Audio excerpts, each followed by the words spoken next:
வணக்கம் மாஸ்டர்டெக் நேயர்களே. நாம இன்னைக்கு பார்க்க போறது 4-8-12. இந்த 4-8-12 அப்படிங்கிறது மன அமைதி. நான் இப்படியே தான் இருக்கணுமா, இதுக்கு ஒரு முடிவே கிடையாதா அப்படிங்கிற கேள்விகளையும், அல்லது எனக்குள்ள என்னதான் இருக்கு, ஏன் நான் எதுக்கு தான் சரிப்பட்டு வருவேன் அப்படிங்கிற மாதிரியான கேள்விகளையும் தூண்டி விடுற இடம்தான் இந்த 4-8-12. அப்ப நீங்க யாரு அப்படிங்கிறத உறுதிப்படுத்தாத வரைக்கும் இந்த சமூகம் அல்லது இந்த உலகம் உங்களை ஏற்றுக்கொள்ளாது. சோ இதுக்கான போராட்டம் தீர்வுகளை தேடிக்கொண்டுதான் இருப்பீர்கள். அதுல ஒண்ணுதான் இந்த ஜோதிடம். இந்த வீடியோ நீங்க பாக்குறதும் அதுக்கான காரணம் தான்.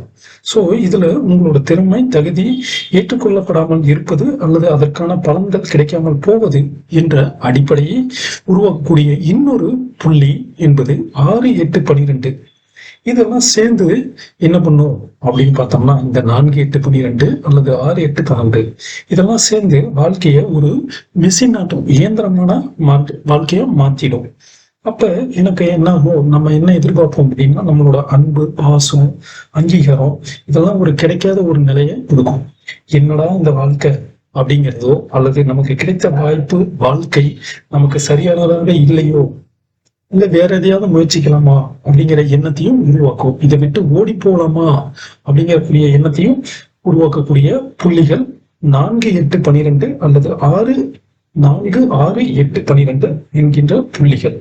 சோ வாழ்க்கையில வெறுப்பு, விரக்தி அல்லது திடீர்னு ஏற்படக்கூடிய இழப்புகள், அதுல ஏற்படக்கூடிய பயம், வெறுப்பு, விரக்தி, தனிமையில இருக்கணுங்கிற எண்ணங்கள், ஏன் சில நேரங்கள்ல என்னடா இது வாழ்க்கை இப்படி இயந்திரமயமா ஆகிட்டது அப்படிங்கிற ஒரு விரக்தியான எண்ணத்தையும் உருவாக்கக்கூடிய அமைப்பு தான் இந்த 4-8-12 அல்லது 4-6-8-12 அமைப்புக்குள்ள வருது.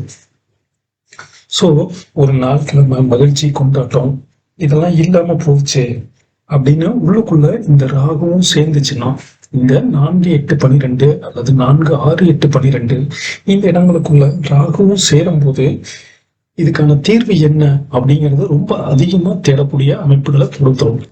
சோ இதுல இருந்து நம்ம வெளியில வர்றதுக்கு என்ன வாய்ப்பு அப்படிங்கிறத நம்மளுடைய புதிய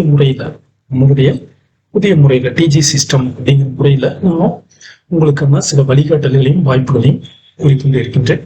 சோ உங்களோட சுய ஜாதகத்துல இருக்கக்கூடிய அந்த தீர்வை நான் சொல்ல போறதில்ல, உங்களுடைய சுய ஜாதகத்துலதான் இருக்கு. அந்த தீர்வை கண்டறிந்து சொல்வதற்கான ஒரு சிறிய முயற்சியாக நமது கணிப்பு முறை டிஜி சிஸ்டம் அப்படிங்கிறத வச்சிருக்கு.